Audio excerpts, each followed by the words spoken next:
L'alcool et sa prohibition ont connu ses heures de gloire à Quaticook. Al Capone lui-même a transigé dans la région, mais avant le passage du célèbre bootlegger, c'est le whisky des anglophones qui faisait fureur.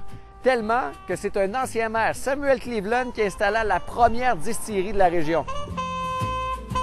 Le secret de son whisky blanc? Les fameuses patates qui poussaient dans le coin. Au début des années 1900, les francophones deviennent majoritaires et délaissent le whisky au profit du vin et de la bière.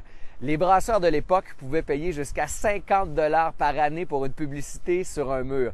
D'ailleurs, à l'entrée de la ville où je me trouve, il y avait jusqu'à récemment une grange sur laquelle on pouvait lire le mot Molson. Bon, il y a eu un incendie, alors c'est plus possible de la voir, mais à l'époque, cette grange-là appartenait à un monsieur Côté qui avait des filles. Et le mot Molson était tellement imposant qu'on avait décidé de surnommer les petites filles les petites Molson. Autre anecdote intéressante, non seulement Molson faisait l'entretien de cette publicité, mais utilisait de la très bonne peinture. La dernière couche avait été appliquée dans les années 50 et pouvait encore être vue au début des années 2000.